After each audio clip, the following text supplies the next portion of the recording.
Salut à vous les juristes et bienvenue sur Vulgadroit. Aujourd'hui, on poursuit notre périple dans les grands arrêts du Conseil d'État. Et on va parler de l'arrêt Cam, qui date du 21 juin 1895. Et cette décision va conduire progressivement à l'émergence d'une responsabilité sans faute de l'État. Bref, c'est un nouveau moyen pour les victimes de réclamer du bif à l'administration. Ah ça c'est super! Oui, et je vous propose qu'on voit ça d'un peu plus près maintenant.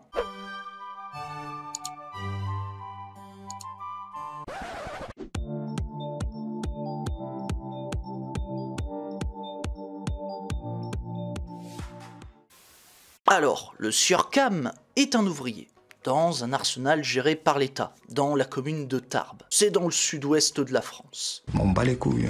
Figurez-vous que notre brave homme était occupé à forger un paquet de fer au marteau-pilon. Mais manque de bol, il a reçu un éclat de métal. Et résultat des courses, sa main gauche est atrophiée. Ça fait mal. Ouais, on peut dire que ça pique. C'est assez sale, et malheureusement, c'est que le début. Alors, disons qu'en guise de compensation, le ministre de la Guerre lui a alloué une indemnité de 2000 francs. Mais le sieur Cam estime que c'est pas assez pour réparer le préjudice qu'il a subi. Et c'est pourquoi l'ouvrier a demandé au Conseil d'État une indemnité plus élevée. On peut dire qu'il perd pas le nord.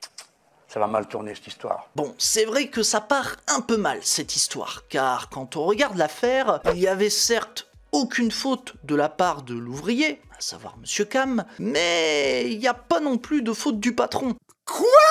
Et ouais, l'ouvrier n'a jamais dit que l'État aurait commis une faute déterminée lors de l'incident. Et dans ces conditions, à l'époque, il ne pouvait prétendre à aucune indemnité. D'ailleurs, si l'État a alloué une indemnité de 2000 francs à Monsieur Cam, c'est purement à titre gracieux. L'État n'avait rien à verser à l'ouvrier, en principe. Il y a un moment donné où stop en fait, tu peux pas dire ça marche, c'est pas vrai. Mais le commissaire du gouvernement du Conseil d'État n'a pas hésité à rappeler que les établissements travaillant pour la défense nationale constituent des services publics. Et la responsabilité de l'État du fait des dommages causés par les services publics n'est pas soumise au droit commun. Du coup, si un incident se produit dans le travail, et s'il n'y a pas de faute de l'ouvrier, il revient au service public d'indemniser la victime. En gros, pour la faire plus simple, comme Monsieur Cam travaille dans un service public, à savoir l'arsenal de Tarbes, eh bien, il doit être indemnisé pour son accident.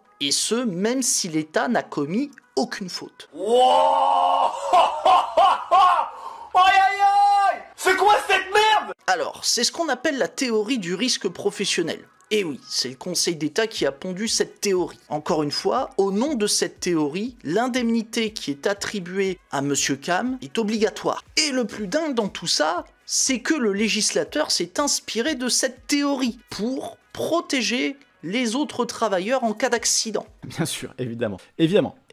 Oui, après cette décision du Conseil d'État, le législateur avait adopté une loi du 9 avril 1898 sur les accidents de travail. Le but était de consacrer textuellement cette théorie qui était développée par le Conseil d'État. Puis, si vous êtes gourmand, on peut citer un dernier exemple de l'impact de la décision Cam, avec l'adoption d'un texte qui permet aux agents de la fonction publique de se prévaloir d'une présomption d'imputabilité au service de tout accident survenu dans l'exercice de leur fonction ou à l'occasion de leur fonction. En gros, pour le faire très schématiquement, on part du principe que si l'agent a un accident en exerçant ses fonctions, c'est l'administration qui paie. Sauf si l'agent s'est blessé en commettant une faute. Bref, vous avez compris l'idée, un bras pété, un œil crevé, si c'est pas de votre faute, ça va aller. Hein. Comme ça, il y en a qui arrêteront de chialer pour que dalle. Bon, voilà les juristes, c'est tout pour cette décision. N'hésitez pas à me dire ce que vous en pensez dans les commentaires. Et n'oubliez pas de soutenir la chaîne en vous abonnant avec la cloche, en partageant la vidéo et en posant votre pouce bleu. Puis pensez à aller voir les collègues vidéastes